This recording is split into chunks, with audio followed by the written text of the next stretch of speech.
Hey guys, and welcome to Little Blackbird 91.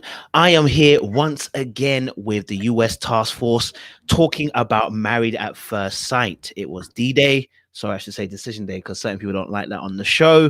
I'm talking about Eric specifically. If you don't know, you don't like the word D-Day. So we're having Decision Day, and where we're going to be deciphering, breaking down, giving our thoughts and opinions around the latest episode. As the title I put of this particular live is, truth is, we are tired. Yes, we are tired of the Paige and the Chris merry-go-round. But we're here, alas, to talk and have some fun tonight. So I'm also joined with some really great co-hosts as well today. Jack and Glenn, Talisa Ray, and August Love Story. But as always, I'm going to let them introduce themselves and let you know where you can find them as well. Jack and Glenn, please introduce yourself. Let them know where they can find you. Well, I'm Jackie. And I'm my husband, Glenn. He is my husband, Glenn. Still. Still. and we are ready for the fireworks for tonight. Man, we can't wait for this. We couldn't wait until after Wednesday happened. We are ready. We're ready to see what you guys have going on in the chats. And we're ready to talk about Chris, Paige, the whole cast of Married at First Sight, because this season and its final episode of the Decision Day was great. Make sure you follow us on Instagram, Jack_Glenn. And make sure you follow us on Twitter as well. Beautiful stuff. Thank you very much. Talisa Ray, let them know who you are and where they can find you. Well, I am Talisa Ray, and yes, I am tired. I'm so glad to see that finale episode. Like, oh, we done. We got one more. It's the reunion, and it's going to be fireworks, but I'm tired. You can find me everywhere at I am Talisa Ray. That's on Facebook, Instagram, Twitter, which I don't really use because I'm not like savvy. And especially here is Talisa Ray on YouTube. Come on over and be a ray of sunshine. Beautiful. Appreciate Talisa Ray. And the last couple as well. Go for it. I am Artika. I'm Tommy. And we are August Love Story. And just like everyone else, we are so excited that this is over. I have never been so happy to not be invested in somebody else's life in my entire life. We're all over the internet at August Love Story. So Instagram, Facebook, YouTube. You can find us there. Otherwise, if you just Google my name, we're there. Beautiful stuff. Beautiful stuff. Well, let's kick off the show really strong. I know people came here to hear our opinions. Chris and Paige. Yes, Chris and Paige. There was a whole lot of heap of madness. There was manipulation. There was crying. There was 60%. There was, undecidedness or undecision in the fact that they didn't make a choice in whether they were going to stay together or not in the beginning anyway. There was a whole lot of stuff that was going on. People going into cars and people following people into the cars, people fake crying and having no tears. But there was a lot going on. So let me ask August Love, first of all, what you guys' thoughts were around the Chris and Paige situation. Wow. I wanted to curse a lot. And I don't typically want to curse a lot like that, but I did. And it's just like Chris runs off and Paige runs off and follows him. And then Paige runs off. And then she's like, production, follow me. It's just like, stop with the antics of everything. It's just like, when she said that at the end of that was like a 6-hour ordeal, I'm just like, why? What did you guys have to talk about for 6 hours that you couldn't even stay in the same space with each other for 8 weeks? So why did it need 6 hours to decide that we're going to be done with each other? Let's just be done with each other and move on. I don't understand Paige's rationale for a lot of what she said. It's just like, okay, girl, and so he's treated you this badly, and what are you waiting on? Are you like holding out for something? Did he send you some money? Like, what happened? Something happened that you just felt like you needed to stick around for that. And I told somebody in our comment section that Paige has a different definition of long suffering from the rest of us. And so, like, I definitely think that she has a different definition of long suffering. And it's just like, let's just wash our hands of the entire situation and be done. That's what you got. Yes, go ahead. I just thought it was a bunch of BS, man. Chris just sitting up here playing the game with her, snapping at the experts. I didn't like that. I kind of took it personal a little bit when he was talking to Dr. V. You know, it's just they made the whole season hard to watch, and then Paige is sitting up here like I'm 60%, like she's not fully like no. Like that doesn't make sense to me. This man treated you like the bottom of his shoe, and you still like, maybe so. I'm sorry for Mercedes and having a miscarriage. I do, you know, that is sad and it's tough. I, you know, never personally went through anything like that, but I can only imagine, you know, and that's tough. But for Paige to be like, oh well, if that never happened, if she never got pregnant, me and Chris could have had whatever they could have had. I'm like, no, like he showed you his colors. You need to believe him, and that's simply it, man. It just sitting there. I was like, they was on for like 30 minutes. I was like, man, this is just way too much time devoted to these two, and we know, like we know that she should say no. And the experts would advise her. And I was the whole time I was like, I hope the experts step in and say, hey, no, like you shouldn't do this. Like they step in and say something, you know, but ultimately she said no. So I was like, all right, cool. But yeah, man, it was a waste of time for me, man. Hear you on that. Good points. Jack and Glenn, let me ask a little bit more of a different question about Chris and Paige. How did Chris get to how did Chris and Paige get to a point where Chris is able to even, I guess, control the discussion where he's giving an answer on behalf of Chris and on Paige? It's just the master manipulation that he's been doing with her the whole time. And I said it before and I'll say it again. He must have the ding-a-ling of gold. I'm telling you.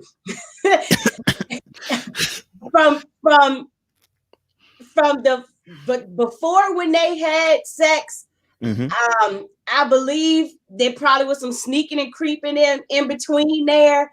I mean, it's no way master manipulation, and then for her, it's the fallback on God put us together, and you know, letting him be the man in charge. So you know, she's dropped herself down and lowered herself down and let him be ahead. That's what it is. It's between the two of them. He's just good like that, and she's silly.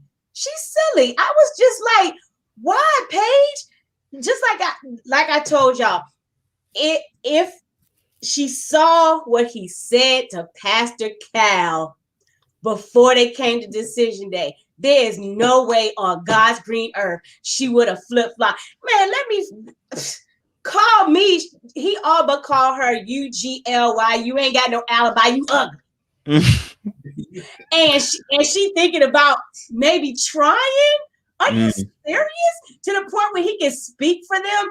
I promise you, I'd have been like, bruh, you cannot speak for me. But she's mesmerized, manipulated. I'm telling you, he whipped that thing. He dropped the bomb on her. Okay? That's the only thing it gotta be. It gotta be. Why else would she? You're giving him too much credit. Okay. This is what I'm saying. You're giving him too much credit. You only can he's only doing what she allows. That's true. So she's giving it back to him for allowing him to speak, because she easily could have stepped up and said, hold on, brother. No, sir. I agree. No, sir. I got my own thoughts. But because if you notice at that point when they came back in after the car incident, they had been outside for a long time talking. Because by that time he has given her a coat, she felt comfortable. Even they started walking closer. So he made her feel comfortable in that moment. So when the question was asked, he felt like, you know what? She's giving me some vibes like we back together. Or she's giving me some vibes that we hooked up together off the show. So now guess what? She's telling, we only see what he says to her. We very rarely ever see what she says to him. She's giving him an inclination that, you know what? We make it work this thing out. because we 60%. So he felt like me and Paige are undecided. I'm thinking he's saying that because of the conversation they had off camera, stuff that we didn't see. They said they talked for 6 hours. We didn't see the whole 6 hours of their conversation. So when we come back, Chris feels that, you know what, me and Paige have had a conversation long enough. We didn't discuss some things. So he feels comfortable enough to that, you know what, I can make a decision for both of us because she told him off camera that, you know what, I'm 60%. So in his mind, the 60% is we're undecided because 60 out of 100. So when he makes that conversation, he makes that, when he began to speak for them, that's why he speaks for them, because he gave him the impression that there's still a chance and there's still an opportunity. And that's why he kept, look at the language, he kept saying we. He didn't say me, he said we. So he doesn't say we unless she gives him an opportunity or gives him some kind of connection that's there. So again, we want to say Chris is a master manipulator. You want to keep him manipulated when you allow yourself to be. But that's what I'm saying. It's the perfect match. They were perfectly matched. He's a manipulator and she's weak-minded. They put him with somebody that's gonna fall for his craft. But she fell for it. I don't think they meant it like that, but that's what happened. She loves the notion of being married. And that's the thing. She loves the notion of being married. And not to take into the fact that if you stay married for a little bit longer, you do get a little bit extra money. Well, that's true per episode. Yeah, you know, you get a little bit extra money. So we put all that in there and mix it all up, and you have this. Again, her 60%, and I think I said it, yes. Her 60% after all the stuff that she went through, she's still at 60%. Dog, I'm sorry. And think about, I mean, we can talk back and forth, and Pastor Cal said something that was so true, and I totally agree. We can't be mad at Chris if Paige ain't mad at Chris. It's true. You know, and so if she was at 60%, dog, if all the other drama ain't happened, they would have been married at the end of the show. I hear you on that. Talisa, what's your thoughts, man? What's your thoughts? You know, Paige, you know, is basically saying if the kid weren't there, she would have been all up in there, basically. I mean, this relationship should have worked. This marriage would have worked, she says. What's your thoughts? Yeah, that she's still delusional. I feel like one of the things we keep saying is that, if she saw the show, I think that Decision Day, even if she didn't see when he called her ugly, because I wasn't attracted to her face, when he told you in your face that he wasn't attracted to you, period, on day one, day two, you know, that should have been enough. When she started talking, she was like, you know, sometimes, you know, right in the beginning, you know, Chris has these great qualities about him, but he always leaves me confused and feeling rejected. And then turned around later and said, you know, I don't feel value and I feel disrespected. Like, she said 4 key things that would easily make me as a woman be like, I'm not about to do this. What are we doing? If I feel confused, disrespected, rejected, any of those negative words, why would I even consider being with you? And when she got up and after he talked about Mercedes, like, I pray that it wasn't just antics, because as I was watching it, I thought to myself, well, in the beginning, you didn't think she was attractive day one. You know, whatever he said when he was walking down the aisle. Then the next day he just disappeared.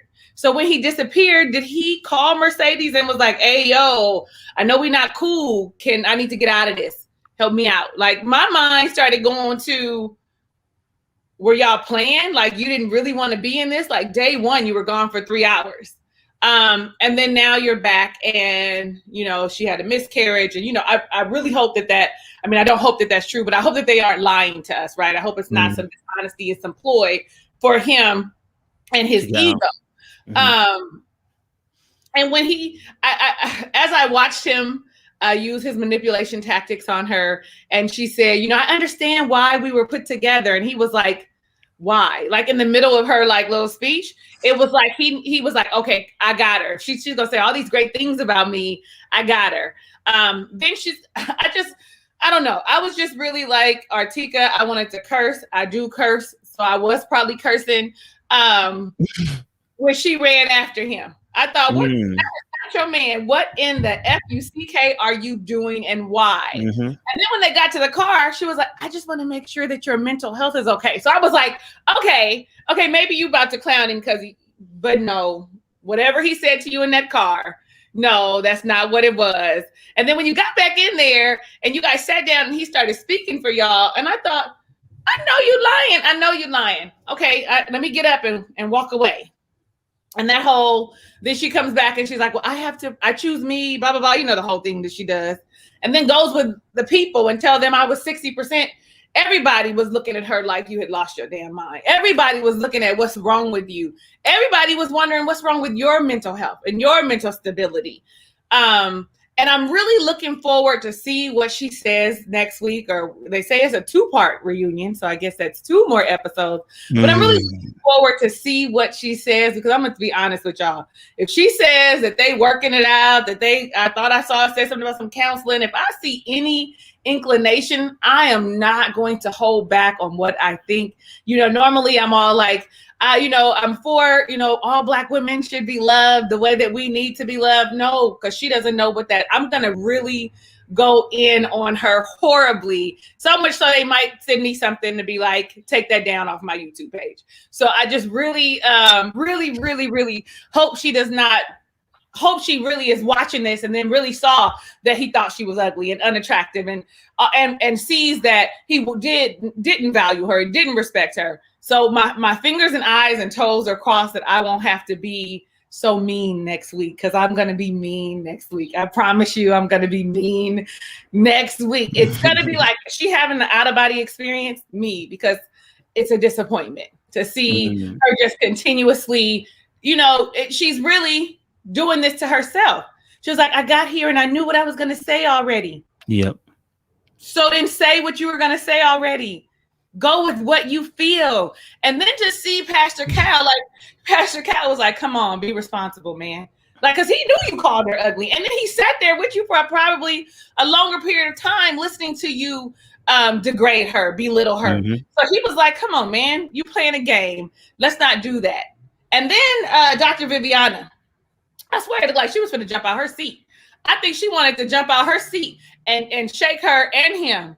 Because y'all heard her say it looked like she was asking for help. I don't know if she was asking for help. I don't know. Okay, I'm off my soapbox, because you guys said everything that I wanted to say and probably more, right? I'm just bringing with it my intense emotion about what it is, because I just can't. I don't understand it. Can't see it.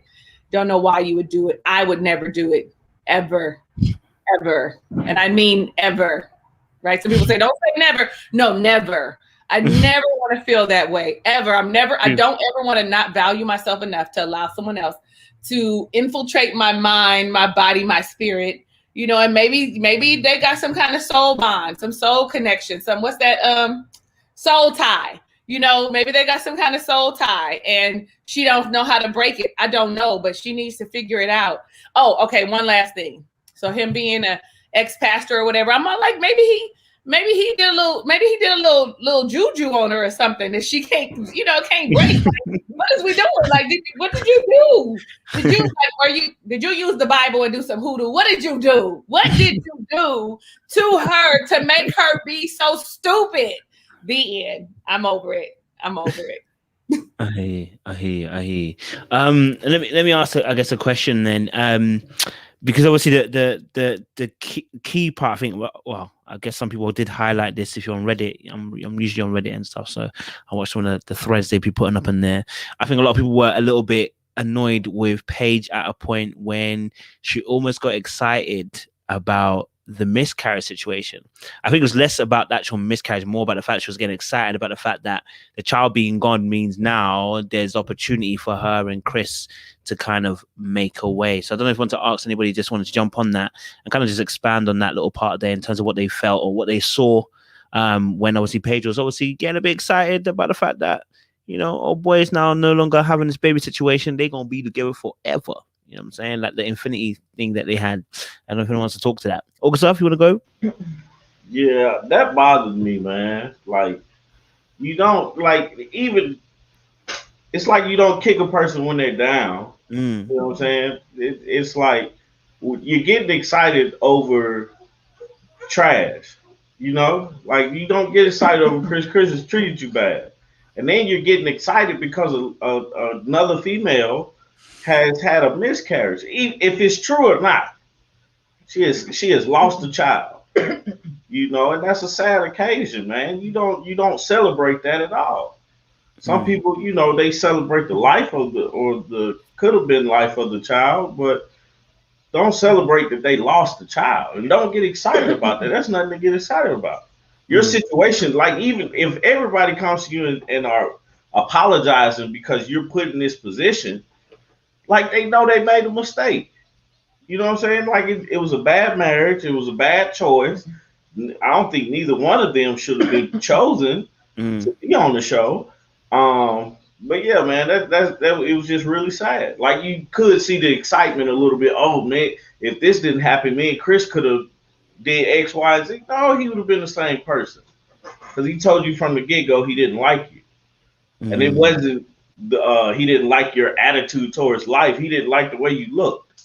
And you can only do so much before it's like you can't do anymore.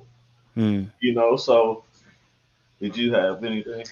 I think that she glanced over like there was a glimmer of hope for them, because in Paige's delusional mind, the reason that they didn't work was because there was a baby.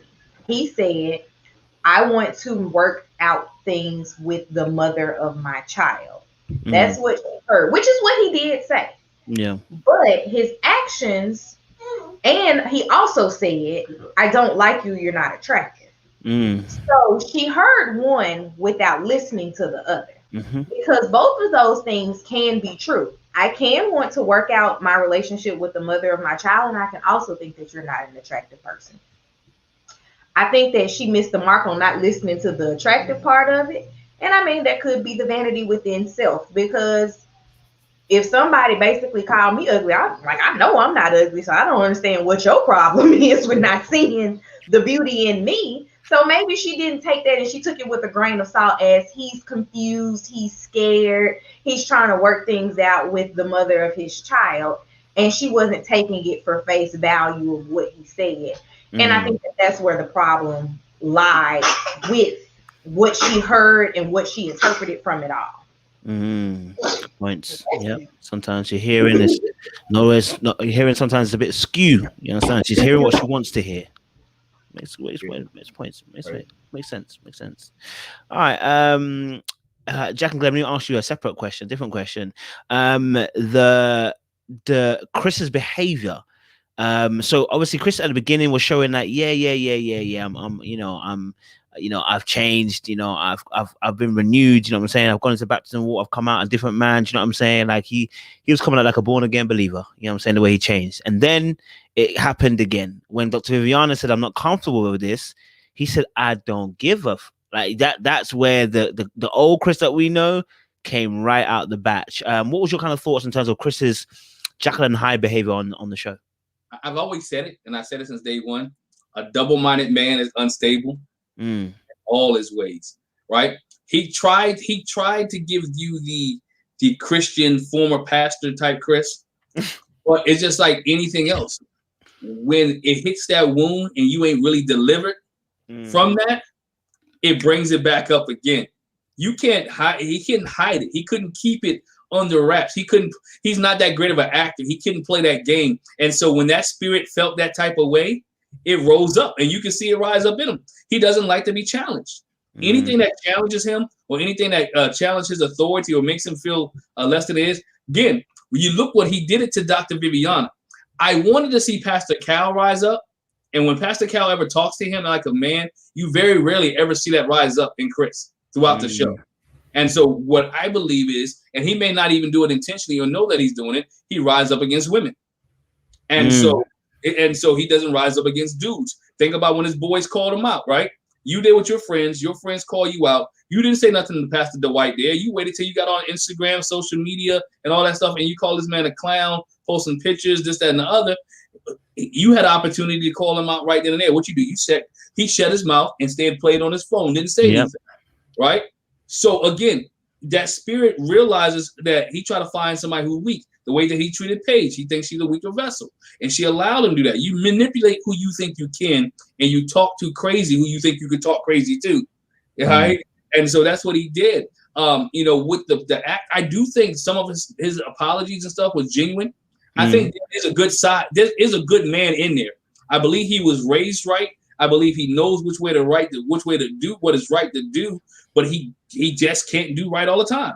You know, it's like on life, he can't get right. You know, he can't get right. He tries right, but he can't get right. But if you look at the social media posts, there's sometimes he says some things that's clever, and then somebody get off on him, he'll go off to the left. He doesn't like to be challenged. So I think he came in with a good mindset to, as most people say, I think he came in, you know what? Let me try to make myself in these last couple episodes have a good image and leave the show in a good way. But guess it's just like anything else, man. When you poke the bear and you know somebody ain't 100% and you can get them out of their character, that's what they did. You gonna try them? Yeah. I think Talisa said it, or Artika. I was like, go Dr. Viv, because she stood her ground. And he tried to come at her, but she was like, you know what? Nope, not going for it. And so if Paige had ever actually really put her foot down, this would have been a whole different season. This would have been a whole different season. So Chris just, I don't know. When you started talking about his behavior, I thought about the other thing too, because he goes to explain about how, you know, I've been hurt. I try to protect myself. This is why I act like this. And I'm like, I understand that. Sometimes we act in a defensive way to, you know, protect ourselves and shield ourselves. But in your defense of yourself, that don't mean you got to be rude and nasty. He has been rude and nasty. It's a way that you can close yourself off, but you do not have to degrade anybody. You don't have to talk down to anybody. And that's why I say, miscarriage or not, guess what? You are a nasty individual. You know what I mean? You don't have to act like, he didn't have to act like that. He didn't have to act like that. It just, and same thing, it's like, okay, because I'm gonna backtrack to what you said. Paige might have felt like she had a glimmer of hope now that, oh, we got a chance because Mercedes had a miscarriage. But I look at it from this side. I'm a woman that's had a miscarriage twice. You know what I'm saying? So on the other side, let's think about how Mercedes, that's why she told Chris when she met with Paige and Chris, it was like, oh, Chris gave you the impression that it's gonna be us. Well, let me let you know that's not what's gonna be. So he tried it with both of them. You know what I mean? Let me go with Mercedes because mainly because of this baby thing. Well, now because it's not the baby thing, let me bounce back to you. You know? So I mean, he just, like my husband said, just double-minded, multiple personalities, schizophrenia, whatever you want to call it. When I would do good, evil is always present. And when evil comes, I let evil have his way. That's what Chris did. That's what he did. Instead of being like, you know what, not today, Satan. He said, come on, Satan, you want to play? I'm ready to rule. I'm about to be nasty and rude and everything. So I don't know, just I really do feel like, I'm like Talisa too, I really want to feel like you wouldn't be that kind of person that would make this up and fake the pregnancy and fake the miscarriage and fake the emotions. I mean, he didn't have any tears, but I can't say that he didn't really feel those emotions. I can't say that. I tend to be on the optimistic side. I just hope you would not do that, because there's too many of us out here that have really gone through that for you to play and fake. This is not a joke. It's not a joke. Okay, I'm done. I agree that 100%. Talisa, may I ask you a question as well? Thanks, Jack and Glenn. Talisa, in turn, obviously we saw Paige obviously having to get help from production before her actual answer changed.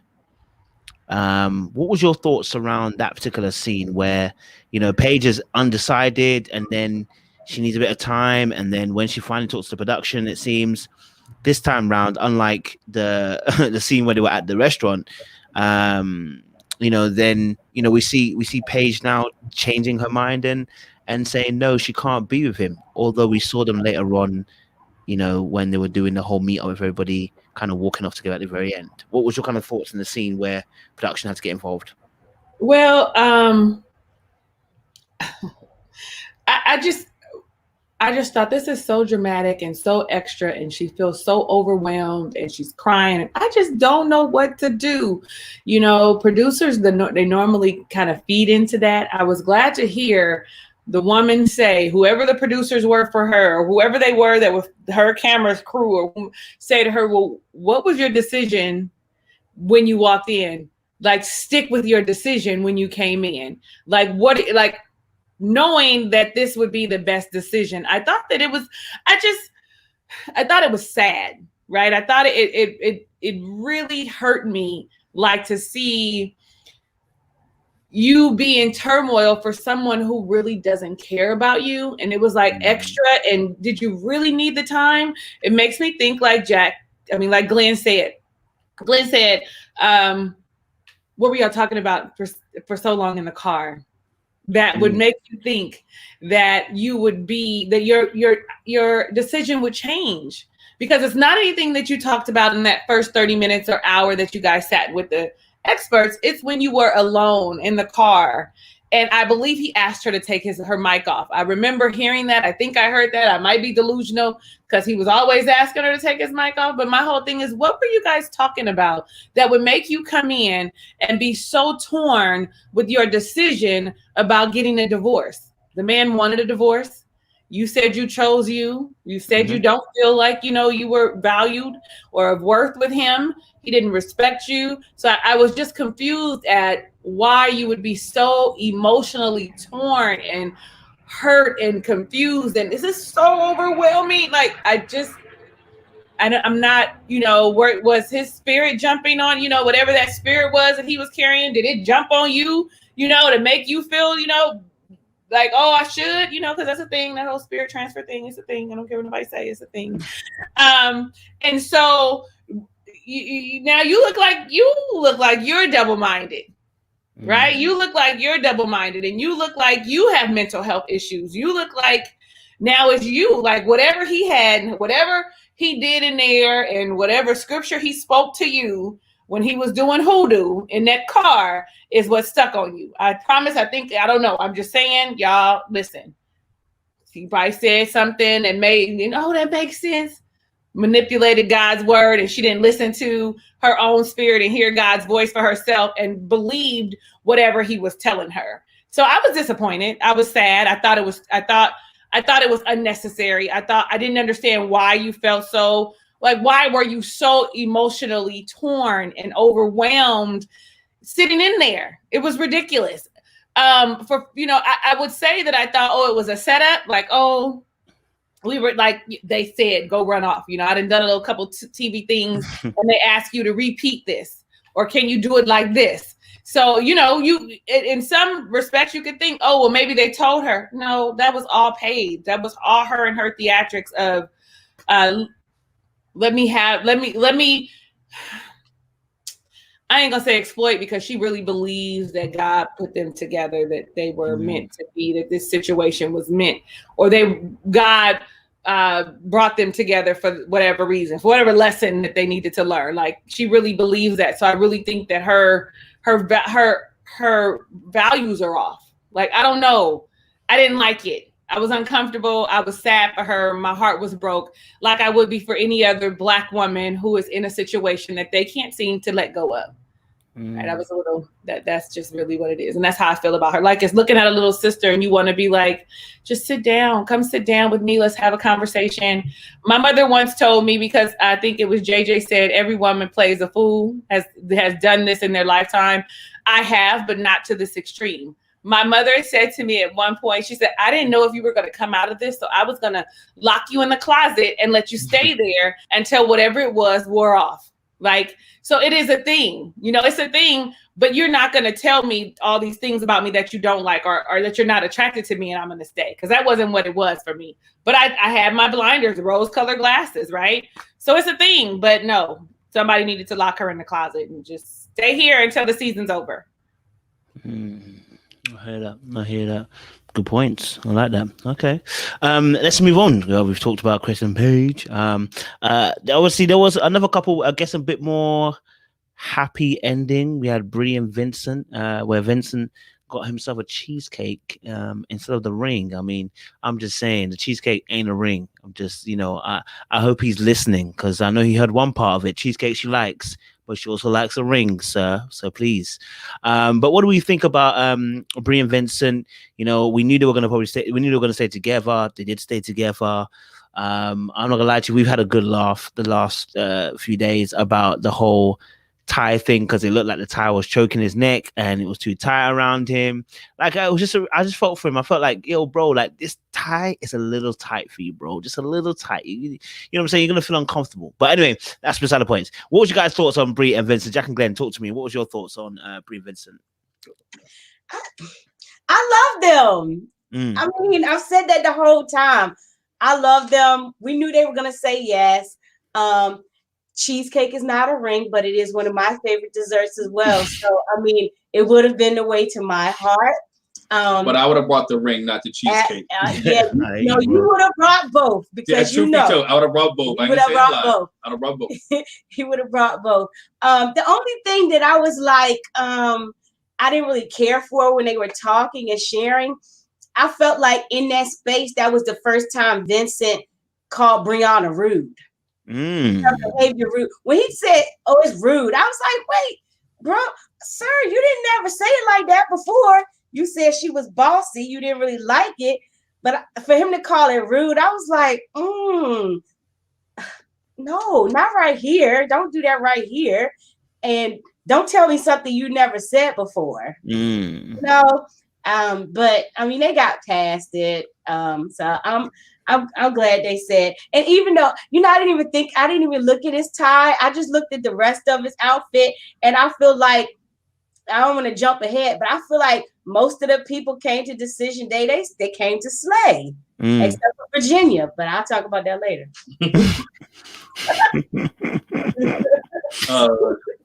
I think, with them, I think we knew that this couple right here would stay together. They have some issues, but it's nothing they cannot work out over time. I hear that. I think what we look at these issues that they have, and we put them in a grand scheme of thing of marriage over a long period of time. We got to remember it's only 8 weeks. And so 8 weeks where they're forced to live with each other, to adjust living with each other. And they're going to have little issues and little problems and little quirks. And he's going to learn how to handle Brianna. And Brianna's going to learn how to handle him, because he's kind of a little sensitive and she is real rigid. And so they're going to have to learn how to navigate and talk to each other in a way that they both receive each other and it doesn't come off feeling. And sometimes as a man, he's going to have to put away his what's the word I'm looking for? His soft skin. He's going to have to put it away a little bit and take the feelings off his sleeve and be able to adjust, because again, she always says she doesn't mean it to be hurtful, right? But she means it and she's saying it. Now, he's going to have to, and not saying that he needed to neglect his feelings, but there's a time and place for everything. And it's how he says it.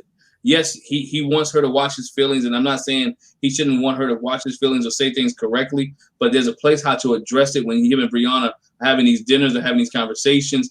Bree, you know what? I thought about this. The way that you said so-and-so, it made me feel this way. Can we kind of adjust? And I know you don't mean anything. You can say, I know you don't mean anything by it, but the way that you said it, can you be a little bit more conscious of how you say this, because it's hurting me? And she can either take yes or no. But again, I think they are a couple that everybody wanted to see, because all the other couples were like train wrecks. You wanted to see at least one, right? You wanted to see at least one have some kind of glimpse of happiness. And I think they do have issues, but I think there's stuff they can work out. So, who's happy for them? Cheesecake, ring, hey man, do both. My question, my wife was like, yo, why gotta get another ring? And Married at First Sight bought one for her. I'm just asking. Yeah, we had a whole conversation about that. Well, I know she won her own from him, so that's a whole different topic. That's a video later. Does somebody want to answer that? Why did he decide to do that? As the former jewelry salesperson, it's because she just got a band. She wants the actual engagement ring. Oh. Yeah, it's not good enough. She said it nice. It's not good enough. Yeah, and like I told my husband, I said, I think the difference is, this is what you gave me when you didn't know me. Yeah. What you did for the show. So it's no thought, no affection. There's nothing behind that. It says something when you give me something from your heart. It's not because we're getting married at first sight. It's because you want to stay married to me after married at first sight. So, and she probably also watched Woody give Amani that ring and his theatrics behind it. So she was like, I deserve that too. Yeah. I hear that. Yeah, I hear that. Fair enough. August Love. Oh, Tommy hasn't come back. I'll give him time to come back. He's probably not going to come back. He's doing duties. Yes, she's just kind of like, I need to knock over everything. So That's cool. He went to the back with her for a minute. We might trade out. No worries. We'll let him handle. So Brie and Vincent, obviously, I mean, again, you know, like I think Django kind of said it, we need to see that happy ending. We wanted to have that couple that would, I guess, give us that hope. Because I'm not gonna lie to you, I think all the couples this season, I think maybe we got spoiled by Woody and Amani, I'm not sure, but I mean, we didn't really get to have much, big things that were happening. Well, couples that we were really assured that were great to be with. What was your kind of thoughts in terms of with Brie and Vincent and their kind of conversation that they had on the show this week? I agreed that they needed to be our happy ending because somebody had to do it. Like, I just couldn't take a whole season of, oh my God, why are we doing this? Because this was really feeling like we as a collective have wasted 16 weeks of our lives and them 8 weeks of theirs. I honestly think that Vincent and Brianna can work. They can go the long stretch. They just have to do the work. And I look at my relationship. Tommy and I have been married for 5 years, together for 8, but we've known each other, oh my goodness, 16 years at this point.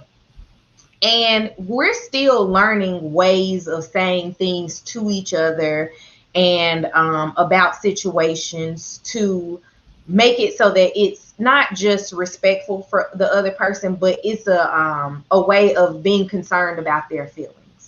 And I think that that's something that the two of them are going to have to figure out, because it's like one of them digs deep and then the other one digs deeper. And they're going to have to come out of a cycle of that, because essentially Brianna says how she feels, and then he comes and he takes a stab back at it a little bit. And they're just going to have to get out of that vicious cycle of they're going to have to be able to present their feelings to each other and then be able to like agree to disagree, but hear what the other person is saying. Like, I know a lot of times, and I know we talked about this backstage, I think it was last week or the week before, where I'm the person in the relationship that can say things in a nice way, and Tommy has to be very direct and a straight shooter. Like, he does not know how to, for lack of better words, beat around the bush to get to the point. And I just come with a softer approach. They're going to have to find a softer approach with each other to get to that happy medium. But again, at this point, we've only seen them for 8 weeks, even though it's been double that in our lives. We've only seen 8 weeks of them being together. And it's a little difficult to try to figure each other out in just 8 weeks. Okay. Good point.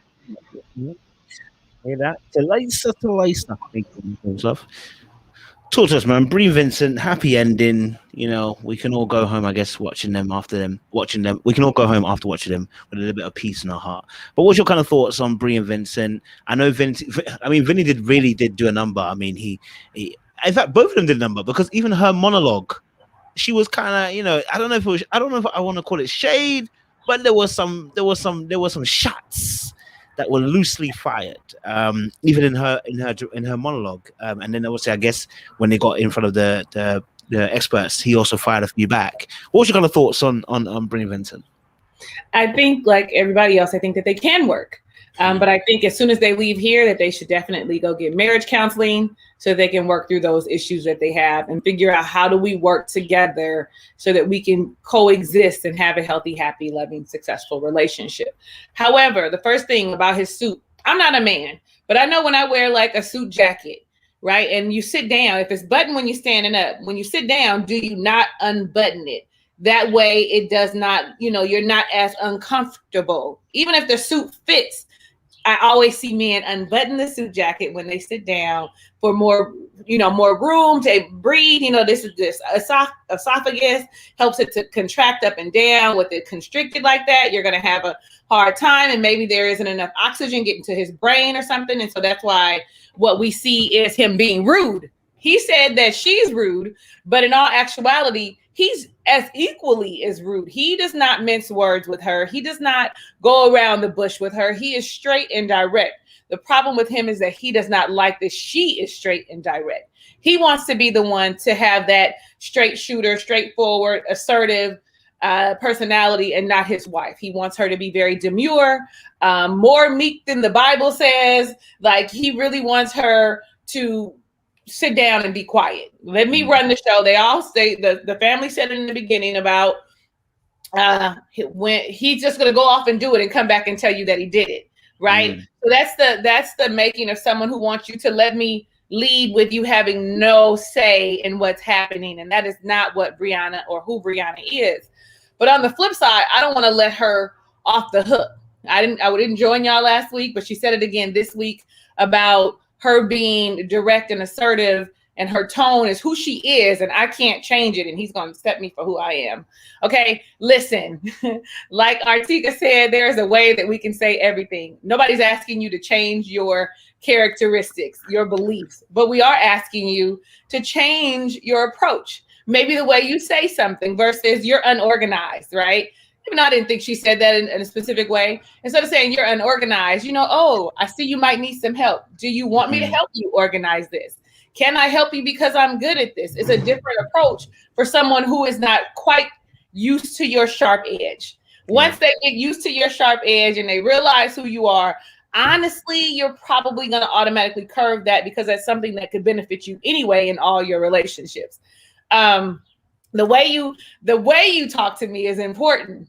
I don't care about what you say because I can handle it, but the way you address me is important to me. So don't come at me and be nasty or be rude, as he would say, which I did not like either. Jackie, I could not stand it. I was like, rude? That's rude to say she's rude. Like, what? Like, just be mindful and talk to me in love and kindness, because you love me and you want to be kind and you want me to receive what you're saying. So be sure to say it in a way that is receptive. There was one other thing that, you guys talked about the cheesecake. I actually got a little tear in my eye that he thought about something outside the, don't be looking like that. Don't be looking like that. I did. I actually got a little tear in the back of my eye because it was thoughtful. Like, you had to actually go to the cheesecake place or have somebody put the little decal on the top. Like, you actually thought about something outside of, and we know that he does need to get her a ring, and he will get her a ring. But I think too, part of it is, let's wait and see if we gonna even make it past even the reunion. Because I honestly, as she was sitting there, she was doing her little monologue, her soliloquy, and she was talking about how,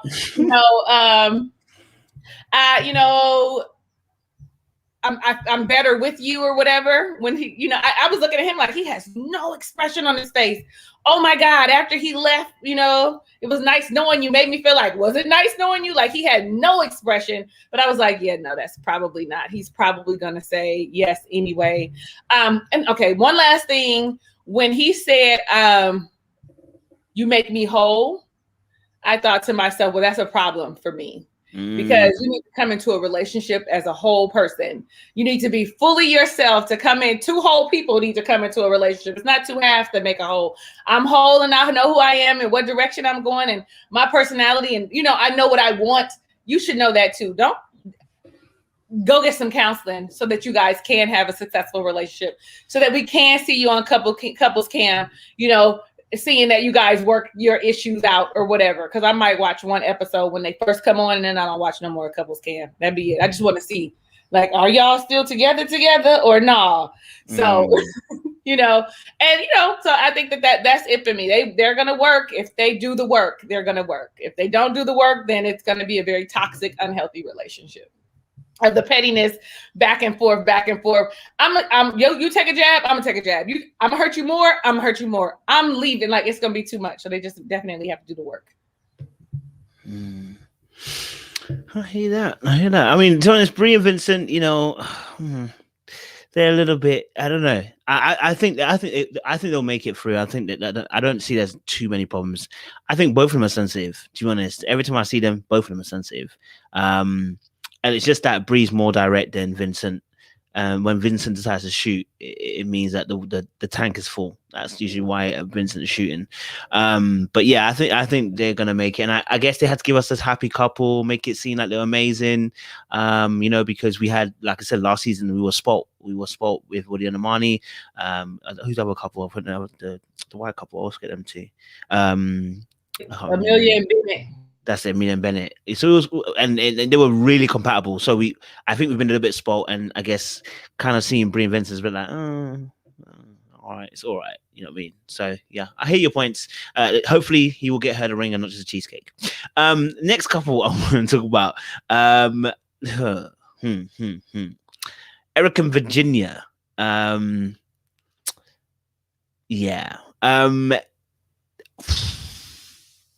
I know they said yes, but I didn't feel comfortable with the whole, him proposing. I didn't feel comfortable. I didn't feel comfortable at all. I don't know how you guys felt about that. August Love, go through and talk to me, man. What was your thoughts? Every time I looked at Virginia when they were there together, I felt like I saw in her eyes, I should run right now. Even when they stood up at the end to have the champagne toast, I was like, her body language says, man, I made the wrong decision. I should have just said what I was supposed to say. And I don't know what's the driving force behind her saying yes, if it's I don't want to disappoint him, or I'm really going to give this thing a try and he really loves me, or whatever she's thinking, because she's got to be thinking something about it. I wish, and this, because I haven't been a long time watcher of Married at First Sight, we kind of started during the shutdowns last year, and Tommy's watched way more seasons than I have. But this was the first time that I've seen a couple where I really, really wish that they had asked them separately, because I think that her answer would have been totally different and they would not be together. Just if nothing but the body language, I just felt like it was just like completely off. And it was just like her thinking, I made the worst decision of my life and I don't know why I'm doing this, but it's like he asked that in front of everybody, so I have to say yes. Yeah. And I just don't think that it was the right thing to do for them. And I think that couples cam thing may have been a selling point. She can stack a little money and do whatever her goals are after this, but I didn't feel like she made the right decision. Good point. Talisa, what was your thoughts in terms of, obviously, Eric and Virginia? He decides to ask her to marry him on the spot with the rubber ring. I think that's a bit of an inside joke for them too as well, the rubber ring situation. I'm gonna lie to you, when I saw the ring, I thought it was something else and I had to ask Jesus for forgiveness. But Talisa, go for it. I cannot. So I'm with Artika. Like, I feel like, number one, they talked to him. We saw them talk to him and address him directly more than we did Virginia. She did seem uncomfortable. She seemed like she seemed more nervous about what she was going to say when it was her time to talk, because I feel like she probably would have said no. And it was that whole control thing we've been talking about all season long on Eric's part. I just controlled the narrative by asking you to marry me in front of all of these people. And because I know the type of person that you are, right? You might be a free spirit and you might voice your opinions about things behind closed doors, but when it's all said and done in front of everybody, you're not going to really want to embarrass me. You do still want to see me happy, right? You've got a little bit of people pleaser in you, right? That's how come, it's hard for you to not be with your friends and say no to your friends and say yes to your husband, because there's a little bit of people pleaser in you. So if I get down on one knee and I present this rubber band to you and ask you, it looked like one of those washers that you put in your sink, for your faucet and it's leaking and you got to scroll it and then you stick it up there. Looks like one of those. That's what I think. Like, oh, I just replaced that in my kitchen. Like, oh wow. Anyway, I just felt like him getting down there was him controlling the narrative. If I do this before she gets the opportunity to speak her piece, speak her mind, because the more she talks about how I'm controlling and I can't, I feel like you want to run my life, the more she's going to run, right? Especially, and I think the experts felt sad. Like he kind of just like grabbed them in the beginning with the whole, I'm not her favorite. I'm not her number one person. Well, who is her number one? It's her friends.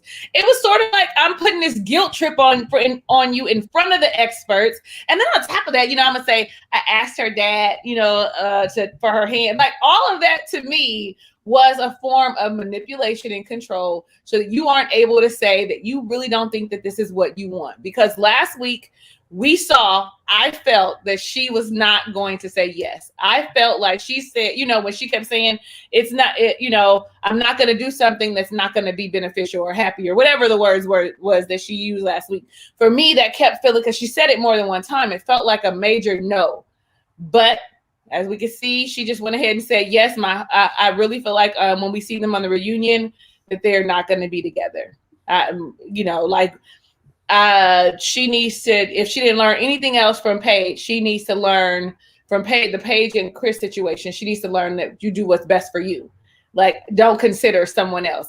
Even though Paige wasn't doing what was best for her, that should have been lesson for everybody. I need to learn how to make sure that I do what's best for me and my relationship. How is this going to work for me?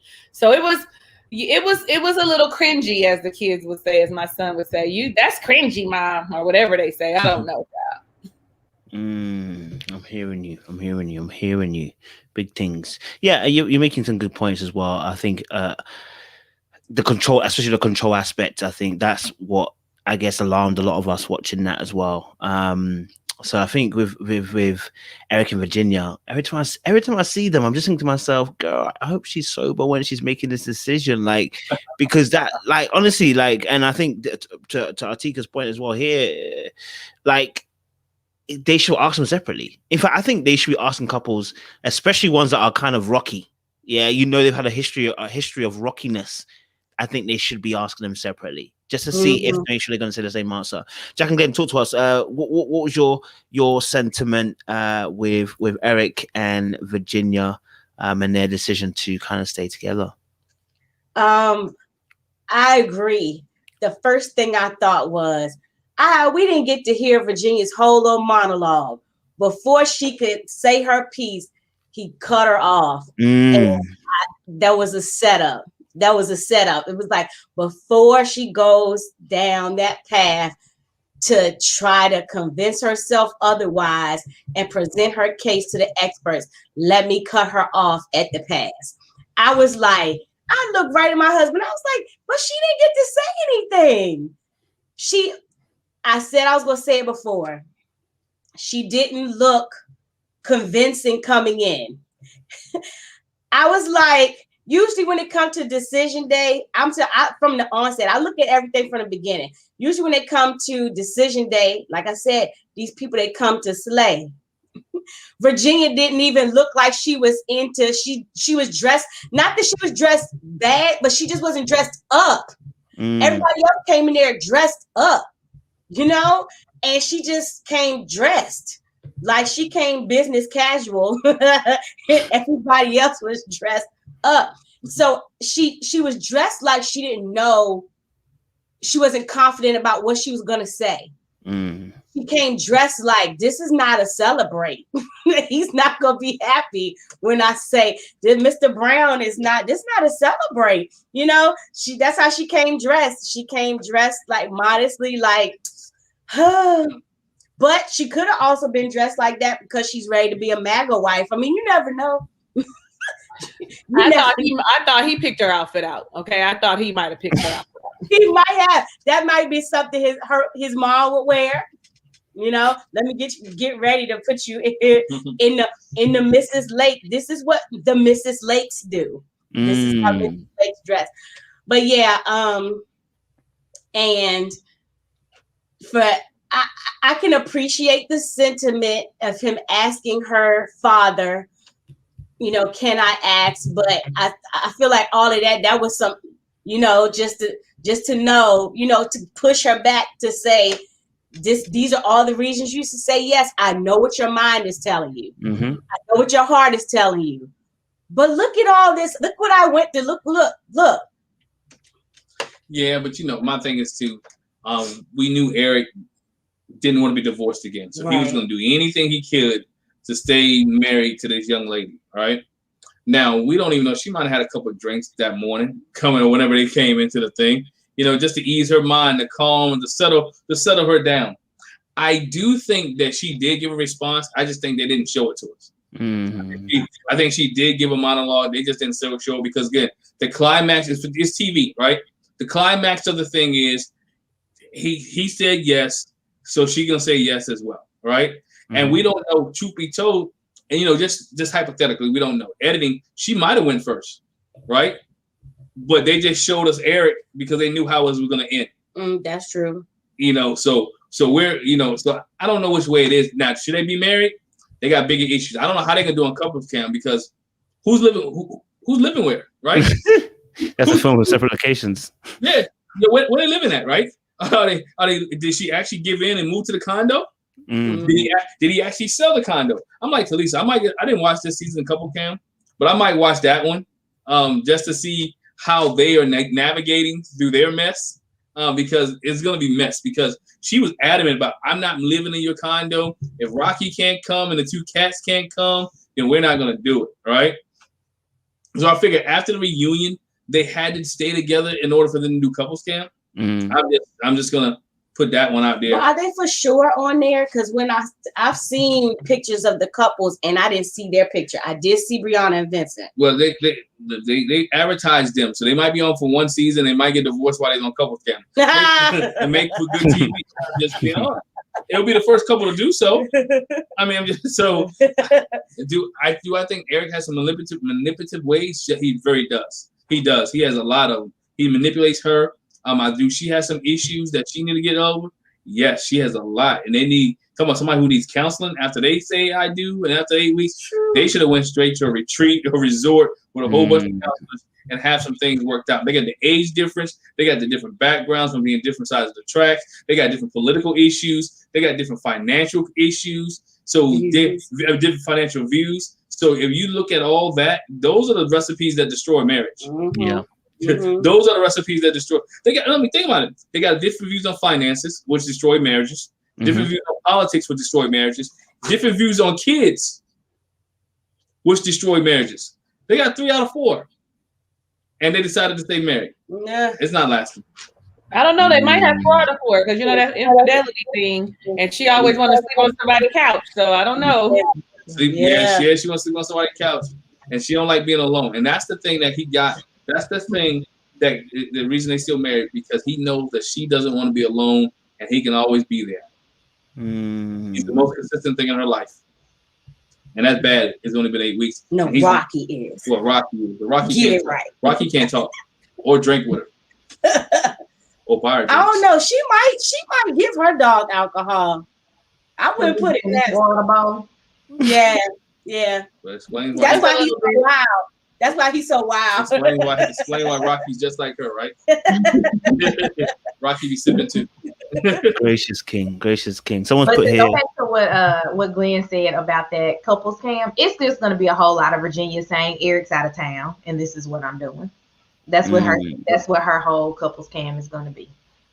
You know, and if she was smart. I mean, listen. I know people be like, "Why would you want to be married today?"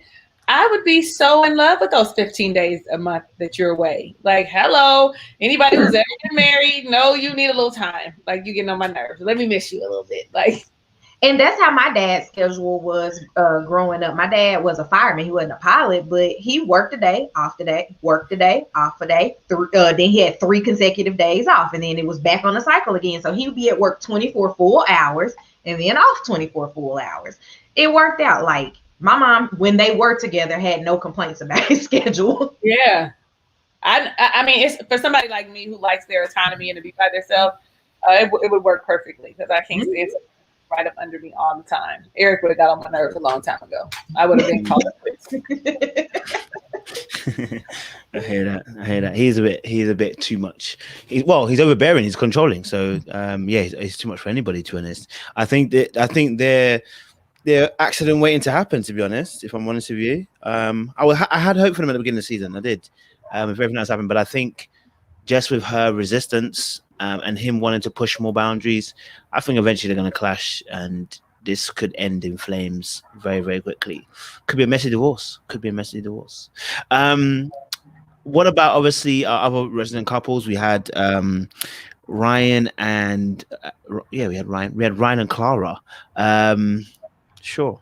We knew pretty much they were going to say yes. There wasn't really no surprises there. I don't know what else we can really say about it, but let me offer it onto the table. Jack and Glenn, what are you saying? Ryan and Clara? We knew she was going to say yes. She moved in about a month ago. That is very true. Right? It wasn't nothing new with them. Only thing we was hoping if he would say "I love you," or we weren't hoping for that. We was hoping. I was just maybe he said it, or maybe he would have said that. You know what? They did it. But he wasn't going to say that neither. So you just knew that it was going to stay there, and the editing that they showed us is what it is. It wasn't nothing big with them. They didn't really jump off. If you think about it, they really didn't spend much time on other people's decisions because Chris and Paige took up all the time. True. So that dialogue was, they have red flags too. The whole she has no goals in the religious situation. It's a good thing they're not doing couples cam because they needed to stay at the limelight and work on them. So I knew he wasn't going to say "I love you" because he's not going to go. He's not going to do the status quo. You know what I mean? That would have been the expectation on decision day for him to come out and say that, and he's not going to do that because he's still not feeling that way. And Ryan is not going to do something that he's not comfortable with, and he's not going to make TV. Remember, Artika like to say, "You want to make TV?" Ryan's like, "I'm not going to make TV. I'm not going to do it." And I really don't think she was expecting it. I think when we come back to the reunion, he still hasn't said it. But hopefully they have had sex so she can calm down about that, But yeah, theirs is pretty uneventful. There was, I was like, nah, we knew they were going to say yes. Like my husband said, she needs a place to live. So she has some place to stay. She's not going to ruin that. Simple things. I hear that. Simple things. Like I said, I don't think it's much as with Ryan and Clara, to be honest. I think all the fun that we had it earlier on the season, trying to figure out what he's going to do. I think we'll find out in the reunion that he probably hasn't said "I love you" still. I don't see him saying "I love you." I think I probably see them more having sex than saying "I love you" than anything. But we could be surprised. You just never know with Ryan. You know what I'm saying? Sure. Talisa, talk to me. What's your thoughts? Ryan and Clara, anything that was a jump to how are you watching them on the screen? No. No. Like I almost want to be like, no, the end. They, though they did give us something to look forward to a little in the season, which was, are they going to have sex? Is he going to say "I love you"? It was exactly what we thought it was going to be. I think the most interesting thing to me was that he came in there with his 3-piece suit on and a bow tie with his vest buttoned up. I think that was the most interesting thing to me. I liked Clara's dress, but I thought the pink is not her color. It kind of washed her out. She should have used the green or a blue. Like that. Who's looking at that? I should be like more into what you're saying and how you're feeling, but I'm over here checking out your outfit, seeing your body language. And I also, as articulate as Ryan is, when he was, I was like, what are you umming for? Just say yes, the end. Like, what are we doing? I mean, it did give you pause. I mean, at least, they tried to pretend like it gave you pause. So I played into it. But we all know that the answer was going to be yes, because he would not have been like, you can move your stuff in. And I'm just kind of disappointed that they did not give us more, because they should have talked about religion, and they should have talked about kids. They should have talked about more about their sexual intimacy. And when Clara said, Ryan explained it to me a few times about how he is, and so I've come to understand. Then why did you put us through all of that? Like, why would you put me through all of that? Like angst with you, like he should be saying, or he should be showing affection. If you just gonna get on here and be like, so he explained it, and you know what, I understand. So I mean, it's a couple more months. Is it gonna kill me? It's not, blah blah blah. Like, girl, bye. Like, I just was like, that this they no, the end. So no, there was nothing really exciting about them for me. Anything everybody else says, I'm gonna go ahead and say I agree now. August Love, what are you telling me, man? What's the deal with Ryan and Clara, man? I honestly have nothing. Like, I just looked back at the notes that I took when we were watching the episode, and all I wrote down was Clara, Ryan, yes, yes. Literally the only notes that I wrote down. I remember that her dress was cute. Lisa reminded me that it was pink. I couldn't have even told you what color it was. I just remembered that. I was like, oh, that's a nice dress. I like that, Clara. And that was literally all I don't even remember what he had on. I don't think I looked up at the TV one time while they were talking. It was one of those ones that you like, what they're going to say. You don't really need to hear why, like what their rationale behind why we're staying together is, because it ultimately doesn't really matter. This was an easy relationship for the two of them. And all we have to look forward to is, of course, the did they have sex? Did he say, I love you? It's almost like the precursor for find out next week on Dragon Ball Z. Like, tell me what happened. I don't know. I don't really care. But I mean, if we're going to leave cliffhangers, give me something. Like, that can be the answer. Like, did y'all have sex? You got big news. Like, I've been sent things that are like, they bought a house. I'm like, great for them. Okay, next. Like, it hasn't been anything about them as a couple that's exciting to me. And that's great. Like, I'm actually like enjoying the fact that there's nothing exciting about them as a couple, because they could be a train wreck like one of the other or two of the other couples at this point. So it's just like, great. Nothing exciting. Go live happily ever after. Hopefully he says he loves you, and hopefully you get some sex. That's all I got for the two of them. I'm not gonna lie to you. I didn't take any notes on Ryan and Clara. I actually don't remember watching it all the way through. I think that's been the last few episodes. I've been kind of drifting with Ryan and Clara because nothing really happens. Like, I think you're watching these out of necessity. Yes. Just in case I miss something. Do you know what I'm saying? Like, just in case I miss something, I'm watching it. Yeah, it's like we're doing it out of necessity, and it's not like, oh my gosh, I want to see what's happening with this couple. It's just it's the necessary evil of having your TV on for 2 hours on Wednesday. Yeah. Yeah. Their scenes, like I think one of you guys said a couple weeks ago, their scenes seem like so scripted. They are saying the same thing over and over again. That Ryan and Claire are keeping it straight PC, and that it shows you they didn't. I think by the time they got to week 5 or 6, they just didn't want to be there anymore. I'm hearing that. He probably will change when he's off camera. Maybe he'll be like a Karen and Miles, and there'll be a different behavior when they're off camera. So let's hope. What about obviously our resident couple, Jacob and Haley? Now it was up in the air. I'm not gonna lie to you. For me, I was thinking that potentially they could say yes. I thought they could say yes. I thought Jacob might have, last minute changed his mind. I thought she might have been able to get him to come round to her side, maybe offer a little something incentive. Mine, I wasn't sure, you know what I'm saying? But they said no, which I think most of us can agree with. That was the right decision for them to say no. But what was our thoughts on Haley and Jacob? I mean, she did say, she's been working, she's been really working hard this whole entire marriage. What was your thoughts? Jack and Glenn, go for it. You rolled the eyes, so I see that Jackie was like, oh, go on, Jax. Because she has not been trying. I don't know. I think they pulled a fast one on us because they didn't ask Jacob straight up, what's your decision? Pastor Cal said, what if she said she wants to try? What if she said, Jacob's like, yeah, no, it's a no for me. and then they went to her like, what's your decision? Yeah, I want to get divorced. I kind of felt like I knew Haley was gonna say no. She just wanted to stick it. She said it pretty much before. She wanted to see the process through. The process ended on decision day. It ended on decision day. She wanted to complete everything. That's wrong. She came in. She said it.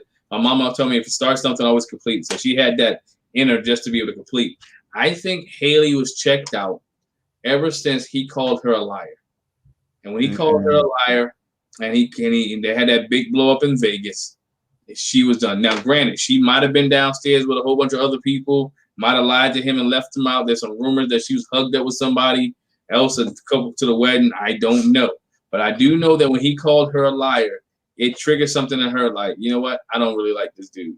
And they didn't sit next to each other on the airplane on the way getting home. Dog.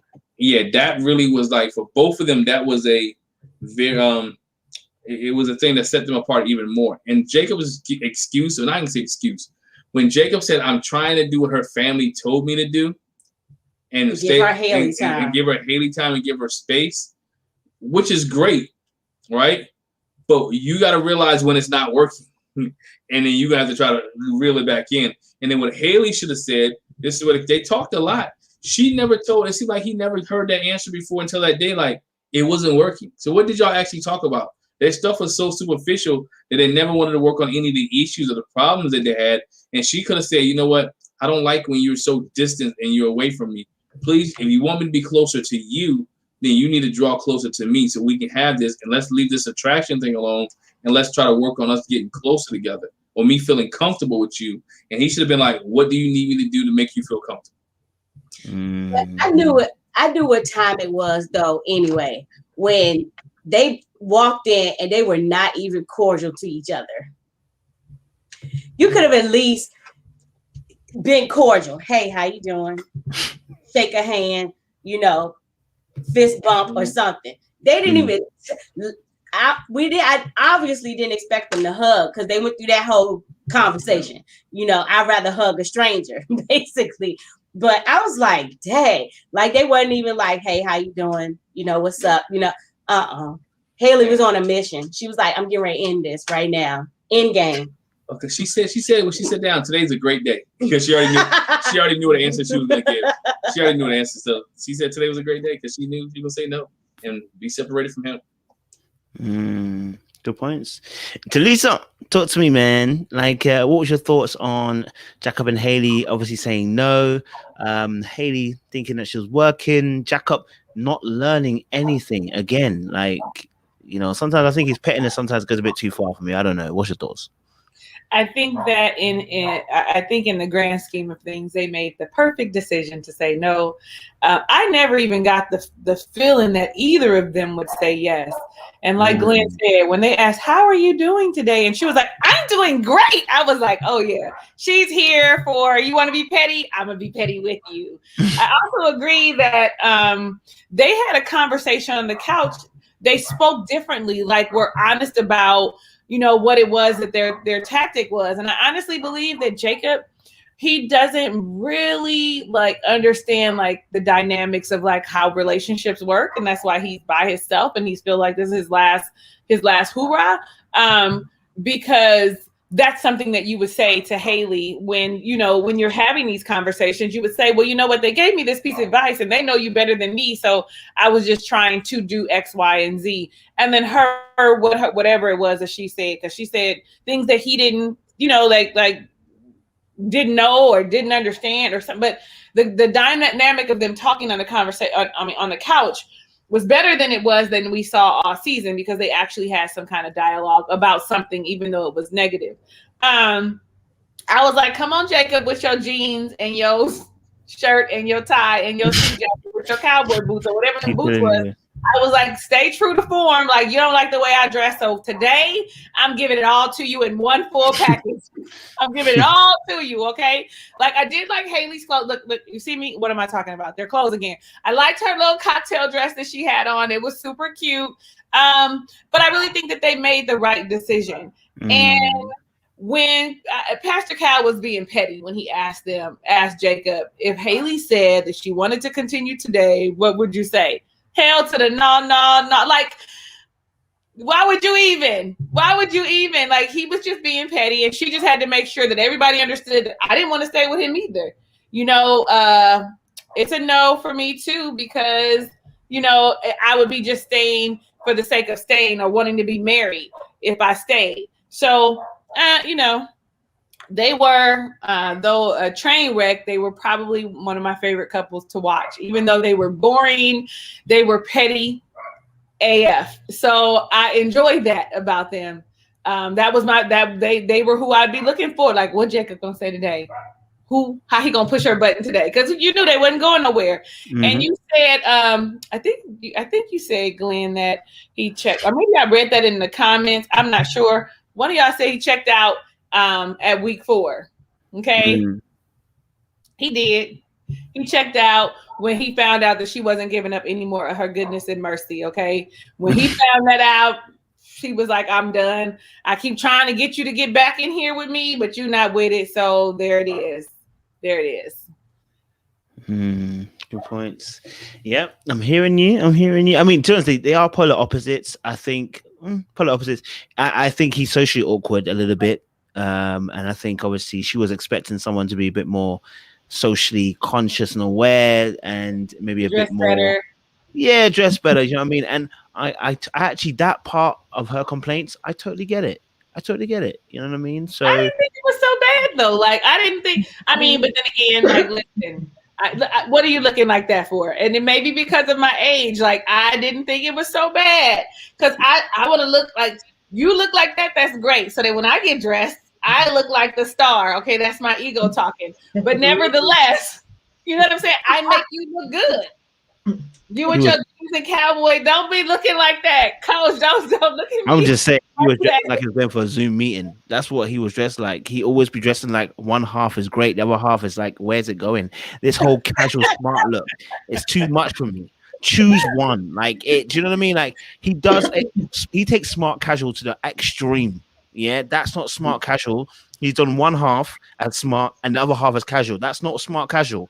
Smart casual is meant to be a mix and a blend. He does literally a half smart, the next half casual. That's what scares me. Someone like that is scary. Just saying. Artiga, go for it. Talk to me, Artiga. I do not disagree with Talisa. Like, I'm cool with how he dresses. As long as you're not going anywhere like formal with me, dressed like that, I don't really care. Like, do you? Because I'm going to do me.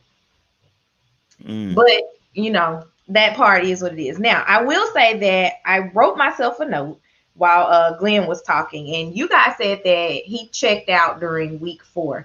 I mean, she checked out during week 4. I don't think Haley ever checked into this relationship. I think that when we saw her at the wedding and she saw him and she wasn't attracted to him, she was done. She had sex with him because she got drunk. What happens in Vegas stays in Vegas. We just had to air our dirty laundry on a TV show. So that's how the world found out that we had sex. But if the TV show cameras were not there and the question had not been posed to ask her about them having sex or like who has had sex, she would have never said anything to anyone ever again about the two of them having sex with each other. Trust me. So I definitely don't think that she ever checked into their relationship. I think she's always been buying her time, and she's just been using her buying her time to play the game. And I believe on Unfiltered, he was saying that she wasn't even staying at the house. So it's like, how are you trying if you don't even want to be around me? Like, it just, things don't add up. Now, one of the things that I wrote down in my notes about them talking to each other was that I noticed that they could not even sit down and have a conversation with each other without arguing. And it's over small, simple things. Like, if he says the sky is green, she's like, you're a liar, and that's why this didn't work out. And it's just like, you never liked him. You didn't check into this relationship, and that's okay. Like, it's okay to not like a person, but let's not pretend like he has wronged you so badly because he's like doing what the experts have told you guys to do to see this process along, because you're just checking out of everything. Like, they tell you to sleep in the same bed, and you're like, nope, not doing it. Can you give each other hugs? Nope, not doing it. Can he give you a kiss on the cheek? Nope, not doing it. And that's all we've seen Haley do this entire season is say, no, I'm not doing anything that I don't want to do. And that's been the entire platform. So I'm happy that they did not pretend with us and act like they were going to even try to make this work. I just, everybody needs to be able to go their separate ways and do what they do and live happily ever after, not together. I'm hearing that. Good points. Jack and Glenn, you were going to say something? I know. Sorry. Yeah. I kind of agree with you, man. Jacob's fashion a little bit, either one. But again, he is an IT. That's what I got. You hate the stereotype. Don't do it. Well, yeah, she told me not to say because somebody in the I'm in IT, so I get it. Fair enough. Support at my job. I get it. Yeah, we're related to someone that's in IT, so we're the same age. Yeah. So they dress smart then casual, not smart casual. Smart. Yeah. Then casual. We can understand that. My thing with him is, with even the dressing piece and her not staying there. Again, they never really tried. When you put him in the bedroom down here and you go in the bedroom across there, y'all not trying. And the only time you come together is when production makes you come together and ask questions, and you can tell, because if you ever looked at it, he sat on like he was 15 yards away from her on the couch. Yep. They never got really close together. But even when they ate dinner, it was like he was at this end of the table and she was at that end of the table. So it was like, unless production made them do something, or when they wanted their 50 million resets, they didn't feel each other.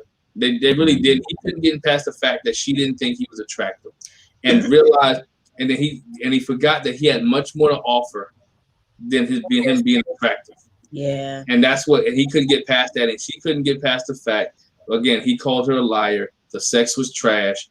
And that he always kept accusing her of having another boyfriend. You know what? We've been saying that about the sex being trash, but I think it was she just really regretted, like, oh my gosh, why did I do that? Why did I do that? I don't even know if it was so much trash. I don't think she was in it enough to know if it was trash or not. She was drunk. But no, she did the same thing Chris did. She wasn't attracted, and she wanted to have sex to see if that would make her attracted to him. I don't know. I like what and we're giving her a pass. Yeah, but I like what Artika said too. She was not flexible at all. The lead. Come on, let the man kiss you on the cheek. Like Jacob said, you meet strangers and they kiss you on the cheek. You don't hide or hair from them, but you let them kiss you on the cheek.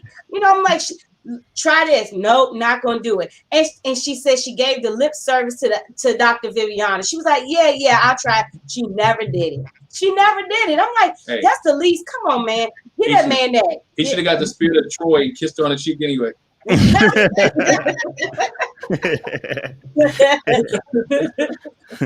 Talisa, what are you gonna add? Sorry, go for it. No, don't be sorry. It's okay because it probably wasn't worth nothing, no way. But I'm gonna share it. I was just thinking that I'm gonna give Jacob credit where Paige was like, I'm gonna try really hard and make myself look stupid when you say you're not attracted to me. He's gonna try and understand, like, okay, you're not attracted to me, but I'm not gonna pine after you and be, I want us to get to know each other. So I'm gonna give him some credit for that, because she is essentially, though we aren't saying it, Haley essentially did the same thing as Chris when he saw her. She said, I thought I would get, maybe he's gonna have a good personality. In her, like, in that little beginning, little expert, maybe I'm gonna be attracted to his personality, which said to me, I'm not attracted to you. And then she went right after that and said, he's attractive. No, you didn't think he was attractive, because 5 minutes before, 50 seconds before, you had said, maybe I'll be attracted to his personality. Maybe he'll have a great personality or some mess like that. So, I mean, essentially they did the same exact thing, just in, reversal roles. And Jacob just seemed to me to handle it better than Paige did. He had a bit more firmer boundaries. I definitely agree with that. Yeah. He knew how to state his case and claim. And he called her out a few times on the show as well. Mm-hmm. I think a liar, a cheat, and a heartbreaker, somebody said in the chat. He definitely came up with some titles. He was not playing about and took his steak and eggs. So, yeah, totally hear that. Okay, cool. I mean, we've kind of reached through all the couples. I guess I can ask the last question for summary for everybody. Who do you think will surprise us at the reunion, maybe with a change of heart or a change of behavior or a change of status or something. You know, who do you think is going to have something different by the time reunion comes round, part 1 or part 2 even, I should say. Jack and Glenn, what's your thoughts? I think when it comes to reunion, I think that Virginia and Eric won't be together. That's what I think. Clara and Ryan, they're still going to be together. Like I said, she needs a place to live. And Brianna and Vincent, they'll be together. I think that, to me, I think that'll be the only shocker. The other thing, and what we can see from the previews, I think Jacob's gonna let the cat out the bag. He got some things to say. I think, yeah. He's like, I ain't playing no more nice guy. Let me tell you how she really acted. So you ready to release the guns? He got some things to shoot off. You know, he ready to release the beast, unleash the beast. Yeah, and I'm here for it. I'm here for it. Get her, because I think somebody said in the chat, and we've talked about it before too. Haley acts like she's so top you tier. ain't all that shit. You are not all that. I don't know who told you were, but you're not. I just hope Kevin Frazier asks the right questions. Yes. Because if I sit here and watch this reunion and he don't ask the right questions, I'm gonna be hot. I'm throwing the TV. No, I'm not gonna do that. Yeah. For you to have a 2-parter, yeah, for real, and not ask the right questions. Like, ask Virginia about her drinking too much, or why she's not sleeping on the couch. Ask Chris why he's manipulating. Ask the tough questions. Ask Eric, why are you always giving her an ultimatum? Don't you think that's difficult? Ask Vincent, don't you think your temper's too hot? Give me some of the real surefire questions. That's what I'm looking for the reunion. And that I need him to bring it with the questions. The questions that they've been searching all social media for, watching YouTube, watching every one of our channels, probably getting questions and how we think about it. Get those questions out. Yeah. I think Eric and Virginia, I think they will stay married throughout the reunion. I think we have some shockers that they probably won't be living with each other, but they still married. That's possible. I'm interested to see what set Chris off and who sets Chris off. Everybody. And the final thing is just wanted to see, Jacob and Haley, how they go back and forth, because that's entertaining TV. I do have one other thing, because we didn't touch on this when all the couples got together at the end and how Chris actually showed up. Man, I think if Eric could have jumped off that couch, man, Eric looked so uncomfortable when Chris walked in. He just couldn't get right. He was like, I don't know what to do. I don't know what to do. I was like, oh, this is going to be good. But I think Chris had Harold's chicken in the box. We don't know what's in the box that was in the box.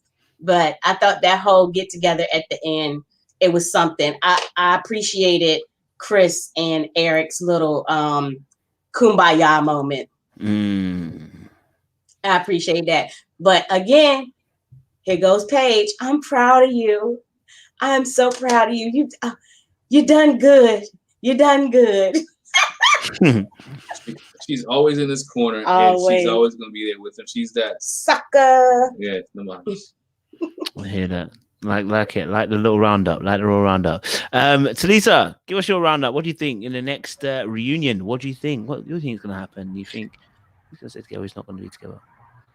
I'm not thinking that we're gonna get any real surprises. I really feel like it's a 2-part reunion because Chris and Paige are gonna take up too much of our time with his running out of the studio because he couldn't handle the questions that Kevin was asking.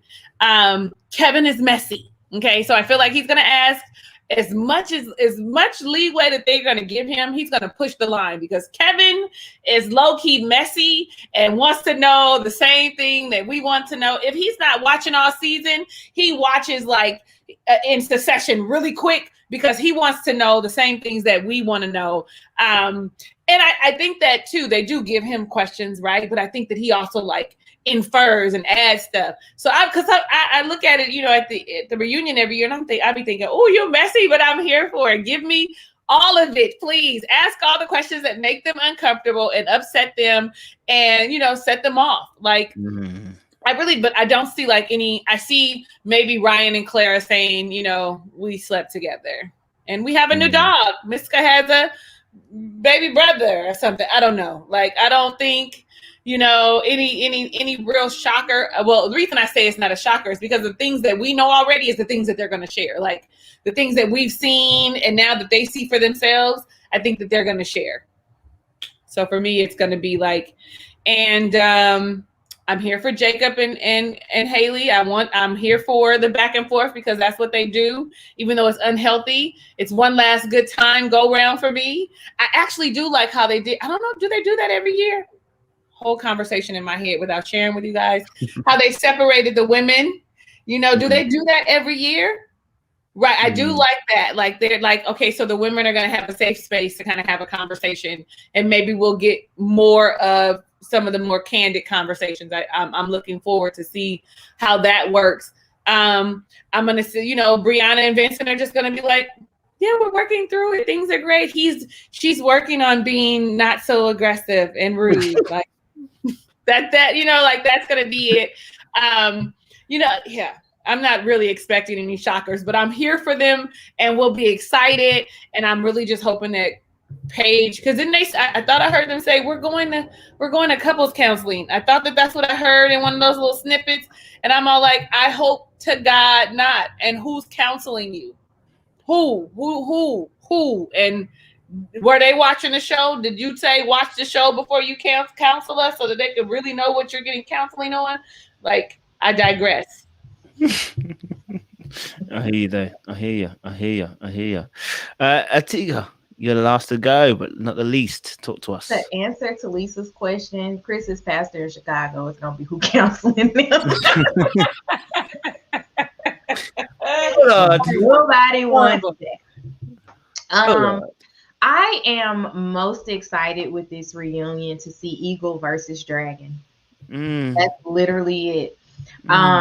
I see that from the preview that he did not hold back with her, and I think that she needs someone to point out where she had him messed up, and he's going to be able to do that. I'm tired of Chris and his running off. I'm tired of Paige and her chasing him off. I probably am going to be irritated and want to turn off the TV when they're on the screen. I really hate that this is and I'm wondering, because I haven't looked at the TV guide, if you guys have or not, but is it two 2-hour parts? So is this a 4-hour reunion? Or it better not be. Or is this 2 parts that are a single hour apiece? Because I haven't looked at that. And if it's 4 hours, I'm just going to tell y'all now, like, count me out.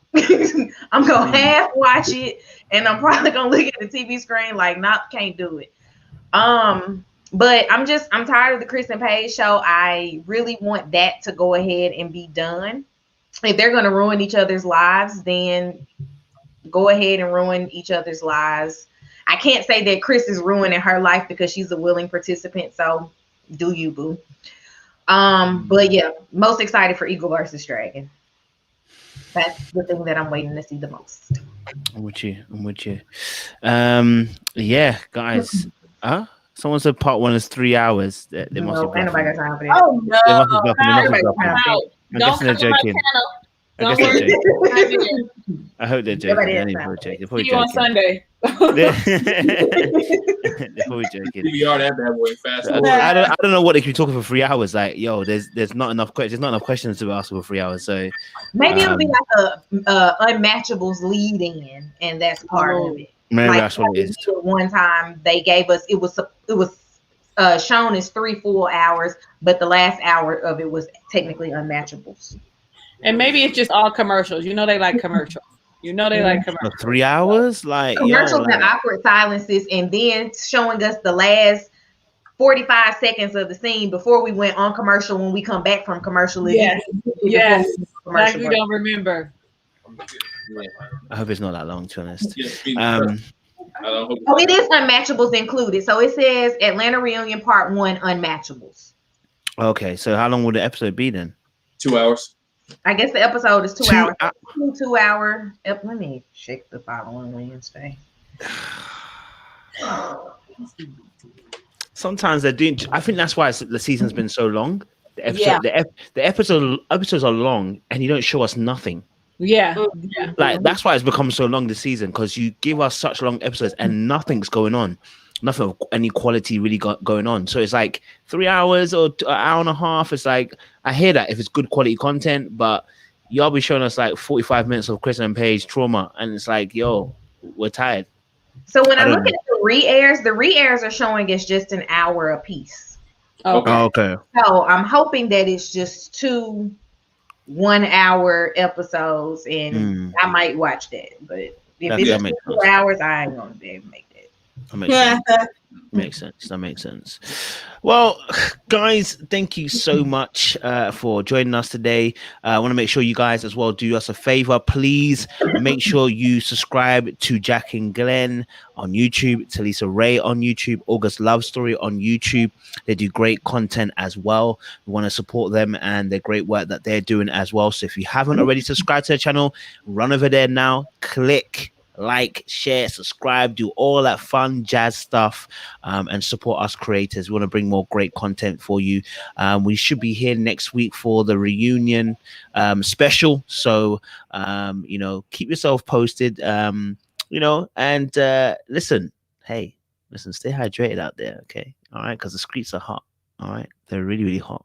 You feel me? But yeah, we appreciate you. Stay locked, stay loaded. We will see you again soon. Much love.